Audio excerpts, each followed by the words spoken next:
हृदयदेखि किशोरीजीको धेरै धेरै आशीर्वाद सँगै मेरो नमस्कार छ, प्रणाम छ।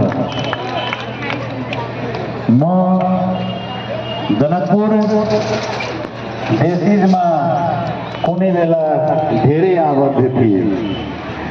म जनकपुर देशीजको ऋणी पनि छु।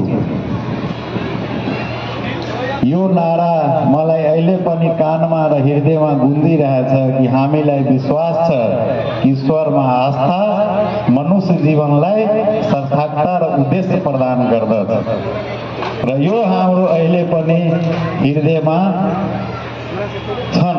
छँदैछ।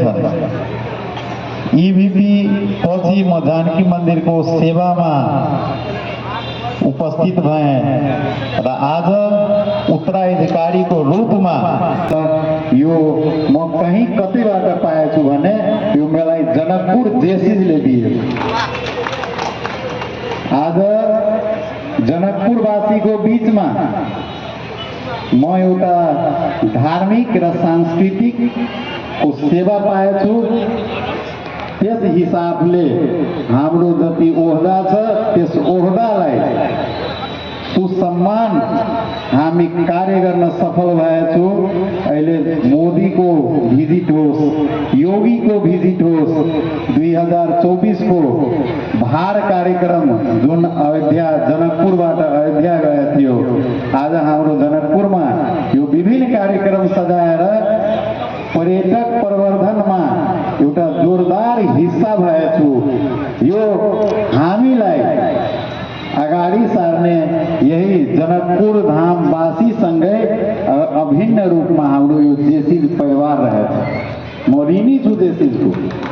अहिले पनि देशीजको नाम सुन्दै मेरो हृदय भरेर आउँछ, किनभने आज गुरुको रूपमा यहाँ प्रकाश चन्द्र शाहजी हुनुहुन्छ। म धेरै उहाँको ट्रेनिङ लिएको छु। धेरै कन्भेन्सनमा भाग गएको, कन्भेन्सनमा उहाँ भिपी हुनुहुन्थ्यो नेपालमा, उसमा सौराहा प्रदीपजी सब अग्रज हो, दाई पनि हो, साथी पनि हो, लक्ष्मीजी सबसँग म काम गरेको र आज धेरै दिनपछि यस मञ्चमा मेरो पनि यो नेपाल देशीजको भिपी भाइले, राकेशजीले, मनोजीले आग्रह गरेर निम्तो दिनुभयो। उहाँको आग्रह म पहिलादेखि हृदयमा स्वीकारेका थिएँ। म पक्कै आउँछु र आज मलाई यो ऋणको कारणले म आएछु र हृदयदेखि सदा ऋणी रहन्छु। अब म यति भन्छु, यो सुवर्ण वर्ष 50 को अवसरमा जुन 52 नेशनल कन्भेन्सन जनकपुरमा देशीजको भइरहेछ, देशीज एउटा हाम्रो देशमा सफल व्यक्तित्व दिने संस्था हो, जुन देशलाई एउटा विधिको शासन रूपमा सञ्चालन गर्ने, यहीँबाट हामी नेतृत्व दिने क्षमता, योग व्यक्तित्व दिने काम गर्न सक्छौँ। त्यो त्यस देशीजको कार्यक्रम भइरहेछ। नेसनल नेपाल देशीजलाई म हृदयदेखि धन्यवाद दिन्छु कि जनकपुर धामलाई यो अवसर प्रदान गर्नुभएछ र साथै यो 52औं नेशनल कन्भेन्सन सफलताको लागि श्री किशोरीजी, जानकीजीसँग हृदयदेखि कामना गर्छु र शुभकामना प्रदान गर्दछु।